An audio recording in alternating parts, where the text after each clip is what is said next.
Hey guys, welcome back.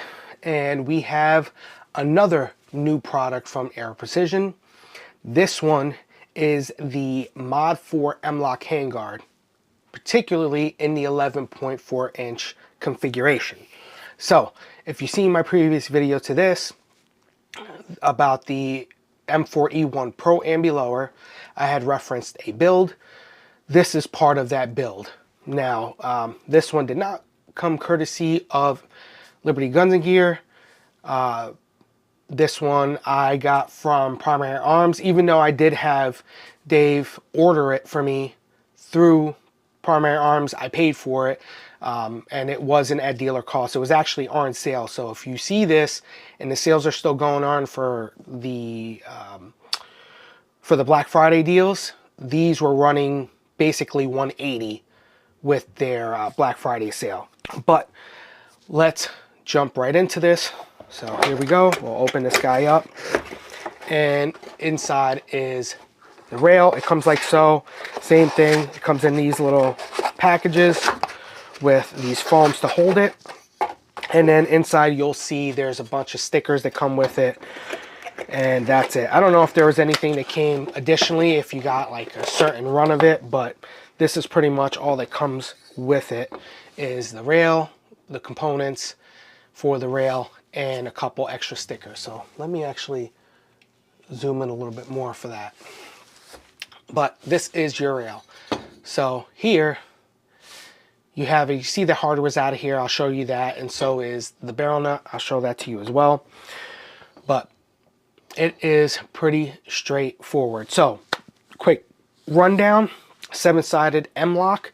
So obviously 7 sides other than the 12 o'clock position. It does come with a steel anti-rotation QD socket inserts. So you have QD right here and right here on the front and rear of the rail. And there's steel inserts that also aids in the longevity, so it doesn't wear out. Where you have metal on aluminum, having that stress will wear them out over time. This is going to last infinitely longer with those metal inserts. There is a steel barrel nut, which I have right here, and it's a fairly long barrel nut. So when it mates up, it's going to go about right here. You can see this is a giant anti-rotation tab. So it goes in about this far and goes almost right up to that QD mount. So that's a pretty big barrel nut, and I'll show you one as a comparison.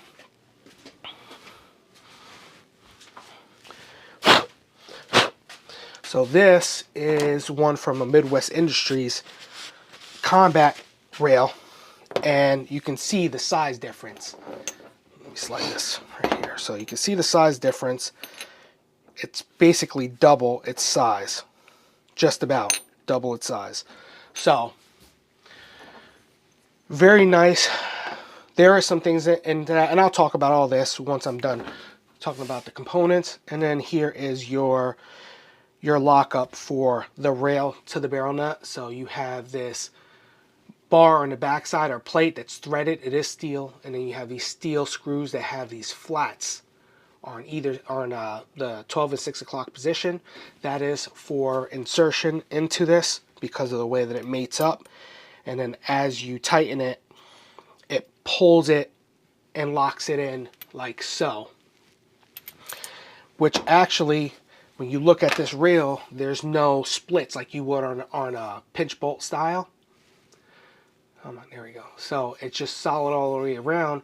But what it does is it squeezes the material together and actually gets really, really tight. I did try this out, and when I went to take it off, I had to really yank the handguard off of the barrel nut because it's really tight. So when it locks up, actually got it backwards here, it's really tight. So and then as it locks up, which these torque to 55 inch-pounds, it's super, super tight. Now, as I mentioned before, you have these huge anti-rotational tabs here, which basically they're probably like 2 inches long. super awesome. And then up here you have these anti-rotation screws, they refer to them, but in reality all it does is it locks. They leave a little bit of variance or room for different size uppers, and then these screws will help you center the rail, the pick rail, to the upper that you're attaching it to, and then you can kind of lock it in place. But once you lock this down, it is super tight. And then the screws take up that little bit of wiggle room so that if it did come loose, it's not going anywhere. These come in a little baggie. They go inside basically the barrel nut. I pre-installed them so I wouldn't lose them, because I probably will. Flip my mic here. And that pretty much covers everything. So you got your barrel nut, no timing needed. It does utilize a castle nut tool. So anything that's patterned for the castle nut will work on this, which is really nice feature. So there's no proprietary tooling for it. But overall, I will say that I really like this rail. It's a lot slimmer. The internal diameter is, I think, 1.2 inches. So it's a real low profile, slimline rail. It looks much better in person than it does on the pictures that I see online. I was a little bit weary of this rail from an aesthetic standpoint, but after actually getting my hands on it, it's actually really nice. Now, the purpose behind this particular rail, according to Aero Precision, is they designed it to reduce deflection under load. So there's areas that are much thicker. You have your longer barrel nut, which helps with that deflection. And there's some things on the inside, and I don't know how well this is going to come out on the camera, but as you can see, there's like these ribs. They go on all these corner pieces all the way around. So rib, all the way down. And then this area back here is much thicker. So if you can see that, you see how thick it is. The camera's bugging out. But it's very thick in the back, and that's to add rigidity so that it does not deflect under load. So it's very thick back here where the barrel nut is, and then you have these supporting ribs. They go along the corners to help retain that rigidity. But overall, it's actually a very light rail. I forget the weight on it. I'll annotate the weight for this 11.4 rail. But other than that, I really like this rail. It is a different color though. As I mentioned in the previous video, the anodization process is going to vary wildly when it comes to material, heat, duration, all that goes into, and it factors in. So with this one, this is the lower, and that's the upper, the lower and the handguard. Now the upper I have over there, I'm not going to grab it right now, but the upper is like a hair of a shade off of this. You can't even notice unless you got both of them right in front of your face, and it's so minuscule it doesn't even register most of the time. But being that this is 6061 as opposed to 7075, there is that color variation, the shade variation that I spoke about in the previous video where I covered this M4E1 Pro lower. So yeah, it does trigger my OCD, but I'll be fine. In worst case scenario, if it gets too much, I'll just have it Cerakoted. Now, I like this rail a lot. I like its design. I like that it's the pinch bolts torque to 55 inch-pounds. So having that additional torque strength, I was concerned about how these bolts, how they thin out in the center here, how that would affect its strength, but it held up fantastically with the 55 inch-pounds, because I did mount this to see how everything would look. Now, price point is really the only con that I can think of with this. Now, MSRP is $285. Pretty steep for a brand new rail from a company that is not like some of the other high-end companies. And I understand they're trying to make a shift, but when you made your entire brand on affordable quality parts, and you make a huge leap.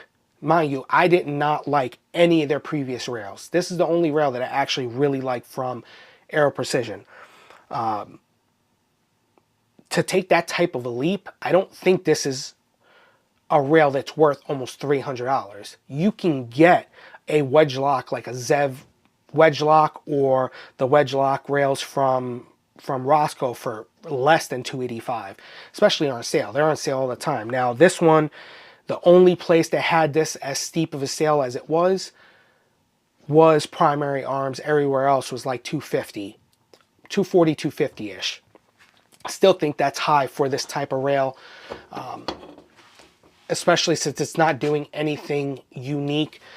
Either which way, it's a great rail on my initial inspection and feel of it.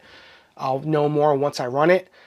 However, I do not like the price point, and I don't think that it's worth $285. So if you're going to get one of these, definitely wait until they go on sale closer to the 200 or sub 200 like Primary Arms did, and it'll be worth that in the end. So overall, I really like it. I like the profile. I like the way it feels in the hand. It's thin enough that I can mount my light on either side at the 45-degree position, and I can actuate it so I don't have to worry about running tape switches because I don't like running them.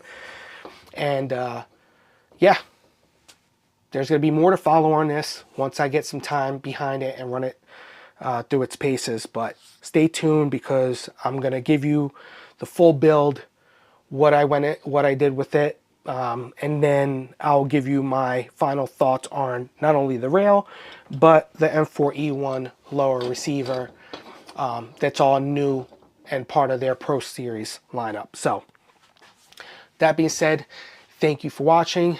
Let me know what you think down below, and I will catch you in the next video.